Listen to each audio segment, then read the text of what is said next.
What is Hezbollah without Iranian support? Nothing. What are the Houthis without Iranian support? Nothing. What is Hamas without Iranian support? Nothing. It changes the whole geopolitics of the region. All right, folks, Yishai Fleischer here. The war continues over 2 weeks, and there's firepower, and there's action. There's planes in the air. There's rockets flying over Israel, but less and less rockets. That's right. Less and less rockets are hitting Israel. And where I live this Shabbat, we didn't have to go down to the bomb shelter at all. But the war keeps going, and yet there's it's not always clear what is actually happening in the war. What's happening in the Straits of Hormuz? President Trump said hopefully China, France, Japan, South Korea, and the UK will send warships to free up shipping lanes in the Straits of Hormuz. That's the shipping lanes that open up from the Persian Gulf to the Indian Ocean and out to the rest of the world. But in the meantime, prices have jumped by 23% in the United States, according to AAA. President Trump has also said there is no deal with Iran. There's no deal with Iran until he's ready to make a deal. And he even, poked hard at them. He said that the U.S. may hit Iran's Kharg Island, which is an island off kind of the more northern part of the Persian Gulf, close to Iran. He says we might just hit them a few more times just for fun. That's kind of harsh words that he's made. He's using poking fun at them. But they, on the other hand, are always claiming that they're still winning. The war continues also in terms of military aircraft. The USS Nimitz, one of the world's largest warships, will remain in service until March 2027 because it's needed for this conflict as well. Broadcasters in America that have been anti the U.S. war have been warned right now to stop making anti-epic fury broadcasts and commentary. And so the war for ideas and words and the war on the ground continues. One of Israel's most famous word warriors is Mark Regev, he used to be Israel's ambassador to the United Kingdom. He was a former senior advisor to the Prime Minister of Israel, to Prime Minister Netanyahu. Today, he's a lecturer in international relations at the Reichman University. He's recognized internationally as one of Israel's foremost public voices, and he's the host of the Israel Undiplomatic podcast. Mark Regev, thanks so much for joining us. You know why we call the podcast Yishai Israel Undiplomatic? Why is that? Because for all those years I was a diplomat, I had to be the official tool of the government. I was the official spokesperson. And now, Yishai, that I am a retired diplomat, I can actually say more what I think. So we call the program Israel Undiplomatic. And can I start off by saying thank you for inviting me to your show? Thank you for coming on. Before I even start with any specific questions, and this is what I've been dealing with recently, when I have guests on, I don't even ask them anything specific. Give me a viewpoint. Tell me what's going on. Tell me what you see in the situation out here. Because this war is hard to understand. Here in Israel, we feel safe. We see bad guys blowing up. And then yet I sometimes see events in Iran where they had this big funeral. They seem to be totally calm, and they're not afraid of being bombed. They're not like running scared in the streets. You see the let's say Fox or Channel 14 here in Israel reporting this war positively. Then you have all these outlets who hate Trump, hate this war, hate Israel. They report it differently. So give me a picture of what you're seeing out there, Mark. So first of all, I'm seeing victory. And that's probably more important than anything else. I mean, since this started, Israel and the United States together as partners, though, let's be frank, America's a global superpower. Israel is a regional power, an important world power, but we're not at the same level as the United States. So we're partners, but we can say that we are like the junior partner in the relationship, but we're working in tandem, hand in hand. And every day since this started, we're taking out Iranian leadership, their senior political leadership, their senior military leadership, their senior intelligence leadership. We're degrading and attacking their military capabilities, their nuclear program, their ballistic missile capabilities, their drone capabilities, their naval capabilities. So every day this goes on, it's another day where the Iranian regime of the Ayatollahs is weakened, and that's a good thing. Now, I don't know how this is going to turn out in the end. No one can answer that question. But I can say this, I am sure that when this finishes, our common security, both that of Israel and of the United States and of all the pro-Western people here in the Middle East and of the Europeans, even if the Europeans don't know it, yes, we will all be in a safer world, because at the worst case scenario, the Iranian regime will have been defanged to a substantive level, which is good. At a more positive outcome would be the Iranian regime won't be there anymore. And anything between those two extremes is still a good outcome for Israel and the United States. So definitely a defanged Iran is better than a ready to have a nuclear program against Israel, Iran, and they're also shooting at their allies, that the regional Arab countries that we thought were allies, like Bahrain, like Qatar. We thought that they were friends with Iran, but they're not really. They're receiving firepower from them. They're receiving hits on their skyscrapers. In fact, here's a Dubai skyscraper on fire. Take a look at this. So the folks in Dubai are definitely not going to be happy about that. But I wanted to ask you a little bit about our Western allies. You're originally way back then from Australia, right? What's going on with Australia? What's going on with England? What's going on with Canada? They seem to be teetering on some kind of like progressive pro-jihadism. They're very weak in their support of Israel and their fight against the Iranian terror machine and proxies. Well, if you allow me, I think to call them pro-jihad is probably over the top, in my opinion, right? But I will say they've got this sort of pacifism. They don't like to use force unless if they feel they're forced to do so. They are not happy with Netanyahu. They're not happy with Trump. They would have preferred probably that Biden would have won the election, or Harris. Yes, they feel more comfortable with that sort of approach. And I would tell them the following. The Iranian nuclear program wasn't just a threat to the United States. They are the big Satan. It wasn't just a threat to the state of Israel, we're the little Satan, but there was a threat to Europe too. From their perspective, Europe is a middle-sized Satan. And it's an illusion to think that you can keep feeding the beast and the beast will suddenly not be after you. I mean, they've already got missiles, as we can see, that can reach Israel. Why are they working on longer-range missiles to reach targets further abroad? Because they want to be able to hit targets in Europe and ultimately in North America too. And so I think it's an illusion to use a term that the Marxist progressives like to use a lot. There's this concept in Marxism called false consciousness. So I think a lot of these Europeans have false consciousness, and they think they can solve this problem by being nice, by smiling, by talking, and it'll go away. But the truth is that was all tried. I mean, Trump didn't want this war. Let's be clear. He tried to negotiate a deal, but he basically said the Iranians were not interested. And even after a year ago, last June, after the 12-day war, when America and Israel showed how serious we were, and we thought maybe the Iranians would change their behavior. No, they didn't. It's true their program was hit very, very hard, but they started reconstituting their program. They started making the first steps to get on the path again to a nuclear bomb. And so we didn't have a choice. We had to act. And I would ask the following, people like to criticize Israel abroad. It's almost a fashion, yes? But in 1981, we took out Saddam's nuclear reactor and stopped that Ba'athist dictatorship from getting a nuclear weapon. In 2007, we did the same with the Syrian nuclear program, also a Ba'athist dictatorship. And then last year, for the first time and now again, we've taken action against the Iranian nuclear program. Now, we're talking about three despotic regimes, three terrible regimes that have no qualms whatsoever about attacking their neighbors, about massacring their own people, yes. Bashar in Syria, Saddam Hussein in Iraq, they were terrible actors, as are the Ayatollahs, as we saw just in January when they butchered over 30,000 of their own citizens, yes? So the idea that somehow UN resolutions are going to stop these people having nuclear weapons is an illusion.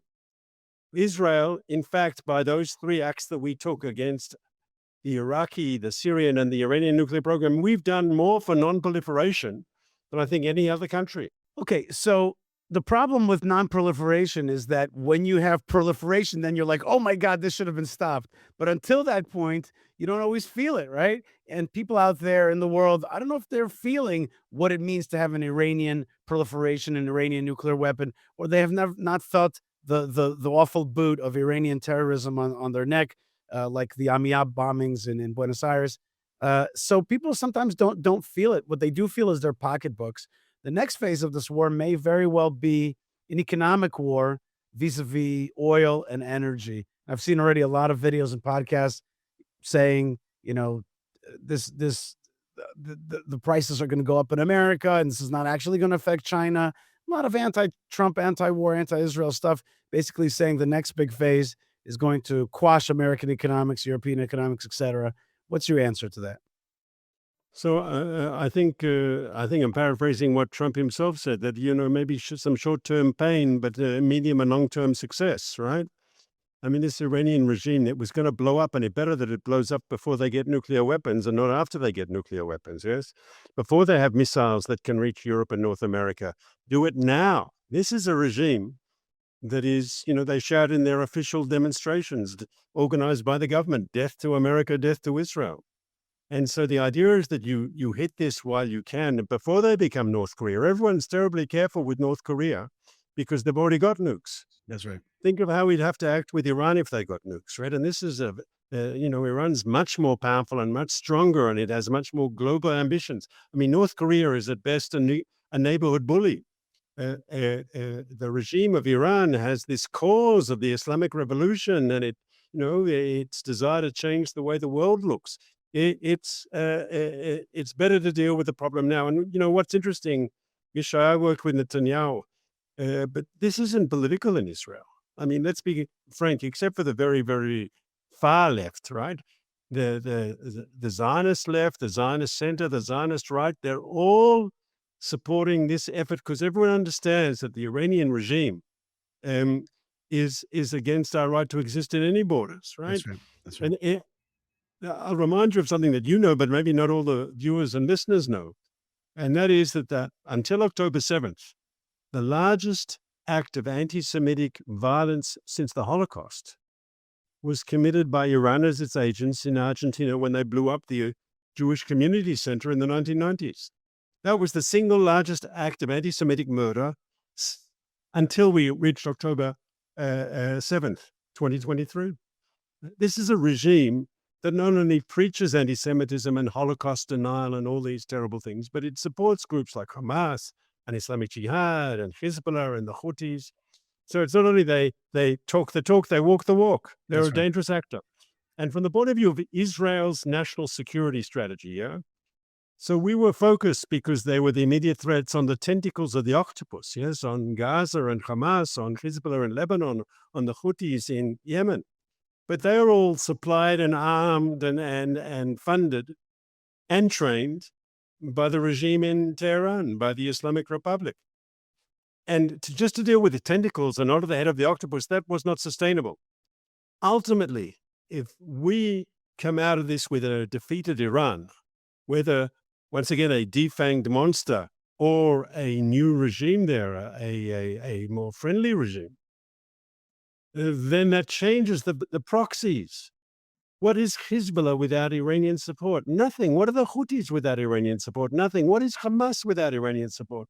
Nothing. It changes the whole geopolitics of the region. Ambassador Mark Regev, you've worked with the Prime Minister.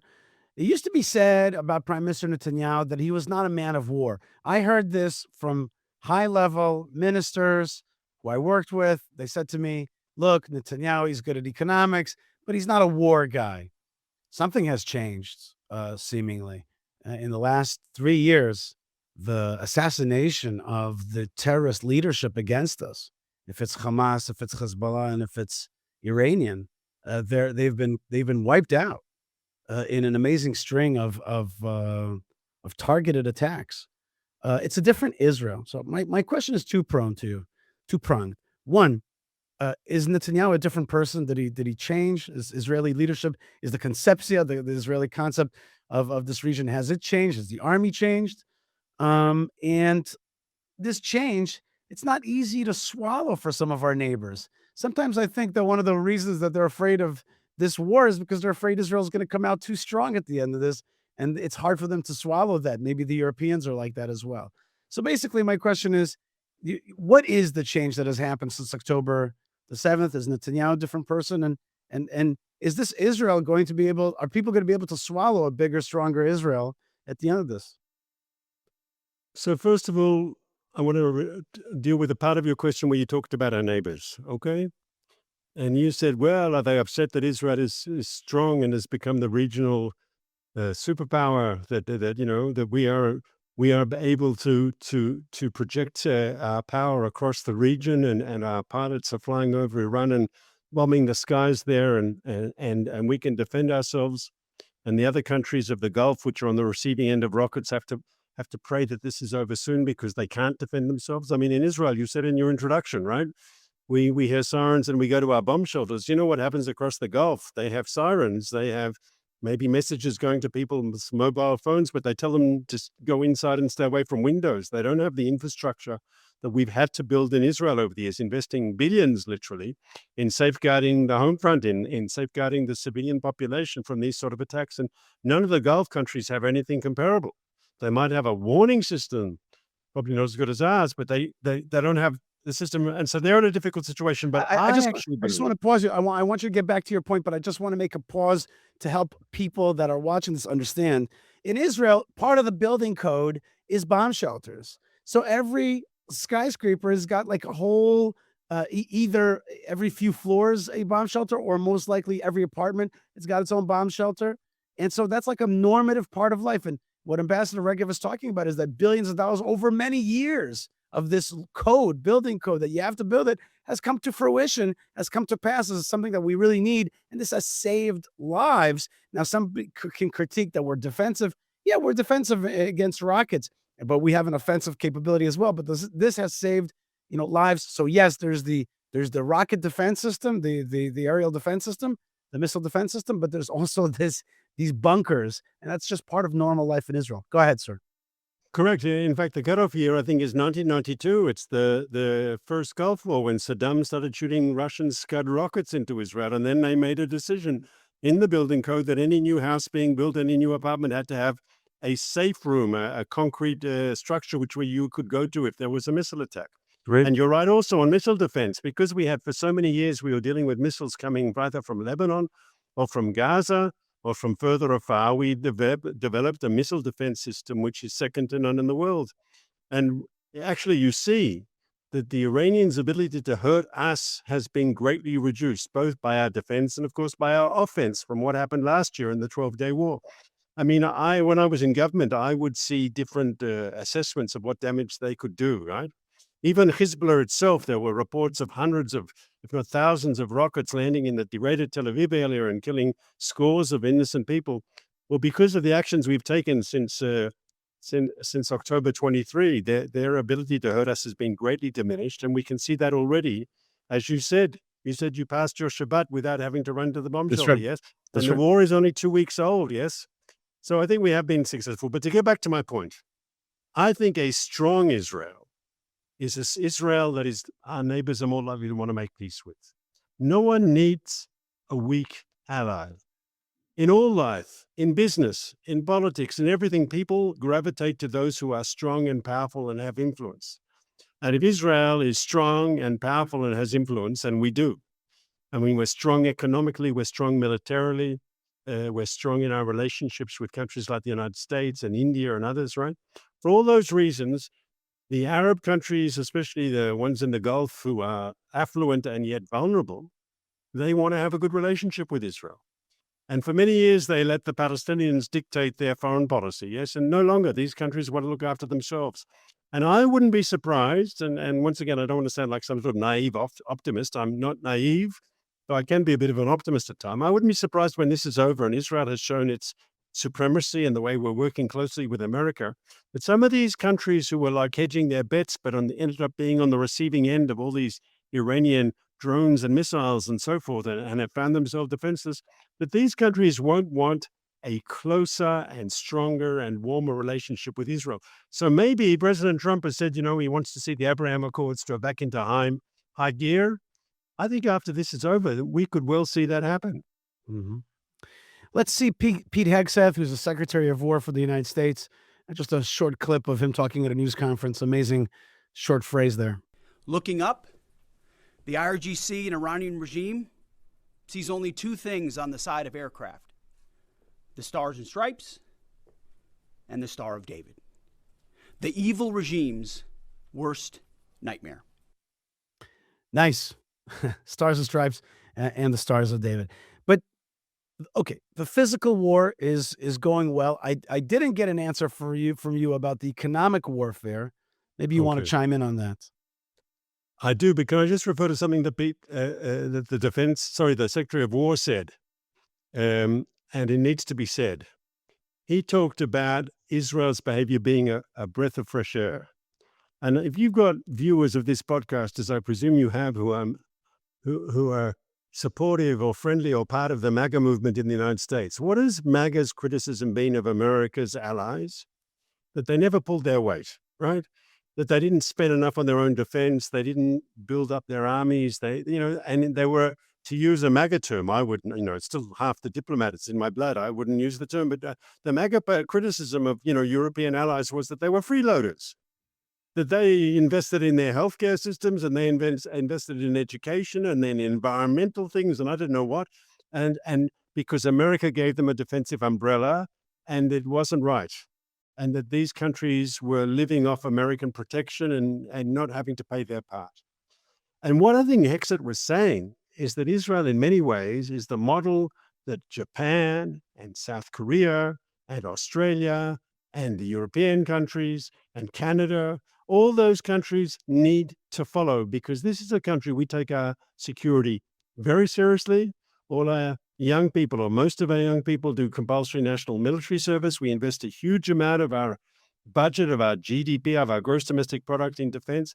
And so what is basically Hegseth saying? This is a breath of fresh air. Israel has a partner, right? That it can work with, a partner that pulls its own weight. And he said, a breath of fresh air. And in many ways, I think Israel is a model for Poland and for Germany and for Italy and for all those countries who seek American protection and American support. Pull your own weight. Be like Israel. On the economic issues, I said there could be, temporary problems with the price of oil, but this isn't going to go on for long. I think as much as Trump is not Obama or Biden, he's also been very clear he's not George W. Bush. He doesn't want long ongoing wars. He wants this to be over. I think I said on my own podcast, Trump likes his wars to be deadly, decisive, and done with. So I don't expect this to go on forever, but I do expect that Trump will have to achieve his goals. And those goals are clear. The end forever of the Iranian nuclear program, the destruction of their ballistic missile program, a change in their relationship with with their proxies. And maybe also, if not a change in the actual regime, which we would all like to see. Most of all, the Iranian people would like to see the end of this terrible Islamic Republic, yes? But if the regime doesn't change, at least a change in its behavior, that it'll be defanged, and because it'll be defanged, they'll have to be much more cautious in the way they conduct themselves. We're speaking with Ambassador Mark Regev, who also hosts a podcast called Israel Undiplomatic, right? Former diplomat, now going undiplomatic, so that's a lot of fun. Really one last question for you, and thank you so much for the time with us. And this question is about perceptions, right? We know that the far left has been anti-Israel for a long time. Now we see that on the elements of the international and certainly American right, there's a crumbling. There's always an effort to undermine Israel's image. That's one of the wars. I call it the narrative war. Let's watch a former Prime Minister, Naftali Bennett, as he answers some questions on international media, and check out the feistiness on the fight back here. You are in a cycle of perpetual war if you don't make bigger steps to bring peace to the region. How can we bring peace with Iran? They want to kill us. Well, you just heard our Iranian guest there talking about the fact that at the fundamental level, this is still about Gaza and the West Bank and a Palestinian state, which is something you are sworn against. Without that, You cannot have peace in this region, can you? Come on. Iran has nothing to do with the Palestinian issue. 47 years ago, the radical ayatollahs, mullahs, took over the beautiful country of Iran, brought in a theocratic idea, and the idea is to destroy Israel and fight America. It has absolutely nothing to do with the Palestinians. They want to destroy the Jewish state, regardless of the Palestinians. Well, that's not what they say, and that's not what their analysts say right now. And it's that's not why exactly it's what the they reason say. they were helping No. Hamas, isn't it? Well, I have to correct you. Ayatollah Khamenei, the deceased one that was killed a few days ago, he many times said that his goal in life is to annihilate the Jewish state. All right, so we got a feeling of Naftali Bennett, but the reason I played it is just to show that, we're still fighting this narrative war. Now we got it from Tucker and Candace and the erosion of the American right. Okay, part of your work has been perception, Israel's good name, Israel's moniker. How do you see it right now? Israel, it's become, somebody said to me recently a word that hurt me. He said, Israel, in some circles, for example, campus, has become toxic. I was like, oh, that Israel, this light to the world, should become toxic. That hurt me. How do you answer that? So I'll quote the Prime Minister, because your definition or the way you describe the problem is accurate, right? There's a lot of hostility towards Israel out there, a real lot of hostility across the West and in other places too. And you can get very upset about it, and you can try to fight it. But the bottom line is this: over the centuries, people have said the most outrageous things about Jews and took it very seriously, right? It's very convenient also. It's almost like, a convenient, comfortable myth. All we have to do is tell them who we really are, and we have to educate people, and then they won't hate us anymore. And that's rubbish. My father was born in Magdeburg, Germany in 1931, okay? And me and my siblings, we went to visit Magdeburg a few years ago. We went to the Jewish cemetery that miraculously survived. And there's a monument in the Jewish cemetery that was built after the First World War to all the Jews from Magdeburg, the young Jewish men who died fighting for the German fatherland and the Kaiser in the First World War. And of course, they built the monument to remember their the people that they'd lost, but also I think that they wanted to show their neighbors, right, what good patriotic Germans they were. Now a decade after the monument was built, I don't think their non-Jewish German neighbors really cared much about that, yes? And they voted for Hitler into power and so forth. And the whole idea is if people just knew more, right, if they were more educated, they wouldn't hate us. Well, throughout history, a lot of very educated people have been anti-Semitic. Voltaire, the father of the French Enlightenment, anti-Semitic. Dostoevsky, no one doubts his contribution to world literature, anti-Semitic. The list goes on. Even Shakespeare, though there's a debate, is the Merchant of Venice only, what's the word? Is he only expressing the prejudices of his time, or was he himself? What difference does it make? Yes. So all I'm saying is, you're telling me, can't we convince them of the justice of our cause? So we have to keep trying, of course. But the most important thing is, if we say, people thought maybe after the Holocaust, people have finally learned the lesson that Jew hatred has been discredited, anti-Semitism leads to Auschwitz, no one can support that sort of thing anymore. And maybe there was a time where anti-Semitism became unfashionable in certain circles and so forth. But it's come back big. And so some people say, well, we can get depressed because, some things don't change.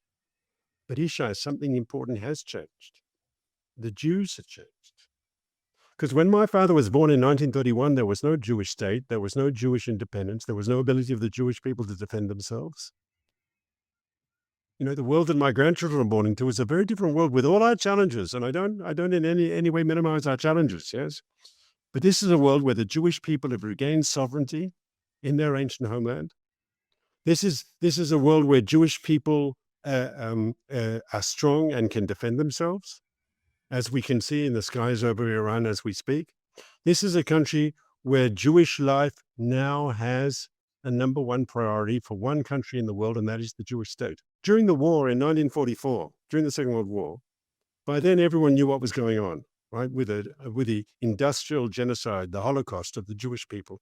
There was one huge Jewish community left in Europe, which was the Hungarian Jewish community, because Hungary had been an ally of the Nazis, but not under German occupation. But in the beginning of 1944, the Nazis actually took over, and they started to put Jews on trains and send them to Auschwitz to be murdered. And there were about 500,000 Jews left in Hungary, and 500,000 people. And at the time, because it was so late in the war, 1944, and everyone knew what was going on, Jews went to Churchill and they went to Roosevelt and said, bomb the train lines, bomb the camps, do what you can to stop this 500,000 people getting murdered. And Churchill wrote a note to the RAF, can they do anything? And Roosevelt, I don't know what he did, but in the end, nothing was done. And I think the armed services said, no, that we save Jews by winning the war. In other words, if we win the war, that'll stop the persecution and the massacre and the genocide of the Jews. Because winning the war was the priority, not saving Jews. Saving Jews would happen once we won the war. They weren't evil people, but they just had a different sense of priorities. Both Roosevelt and Churchill were great men. Now there is a country that will put Jewish life first. And that's an important change. And we have, through our strength, our economic strength, our political strength, our military strength, we're very proud of the fact that there's a one and only Jewish state that can defend the Jewish people. And when people say, anti-Semitism, and people say the most outrageous and incorrect things about Jews, okay, what's new? What is new is there's a strong and powerful Israel that knows how to look after itself. Amen. And Baruch Hashem, thank God for that indeed. You're absolutely right. And I could tell you that my children, you have grandchildren already, and I could tell you, I'm sure you're going to agree with me. Our children are growing up with a consciousness of strength, not a consciousness of weakness. They're seeing this war. I think this is probably a question that hasn't been asked in the media, which is like, how are Israeli youth reacting to this war? They see strength. And they see the continuing strength, and they want to get married and have kids and continue to be part of this economy, continue to grow this thing. And they're excited to be part of it. And we see that in the happiness index. We see that also in the fertility rates. So we see that there's hope and there's strength and there's continuity. There's a return to Judaism as well. There's a great yearning for Judaism and connecting to Jewish life here. So absolutely, it's a flourishing and a strength moment. And I think just that itself is a great achievement of this war. Mark Regev, you are great, and thank you so much for being with us. People can connect to you through your podcast, which is called Israel Undiplomatic. You are the former senior advisor to the Prime Minister, former ambassador to the UK from Israel, and you continue to lecture at Reichman University. Thank you so much for being with us, and may we see a successful end to this war and total victory. I agree. Look after yourself, Yishai. All right, folks, you are listening to Yishai Fleischer TV or Yishai TV. Very easy to find us and connect to us, yishaitv.tv, yishai.tv. It's just that easy. Another way to support what we do here is through going to buymeacoffee.com/Yishai. Could just buy me a coffee. It gives me strength, need a little bit of coffee to keep going out there and to continue to broadcast strength and faith of the God in the God of Israel and the belief in the great return, the ingathering of the Jewish people to the land of Israel, the building of the state of Israel, and hopefully the era of the third temple. That is definitely the period that we're living in. Finally, you can be part of building Israel through our website, buildisrael.com. It's a great way to support our projects, teaching internationally, rebuilding, reconstructing, renovating holy sites, biblical sites here in the land of Israel, the Biblical Highway, many other projects. That's at buildisrael.com. God bless you, folks, wherever you are. Stay tuned, stay strong, stay connected, and shalom.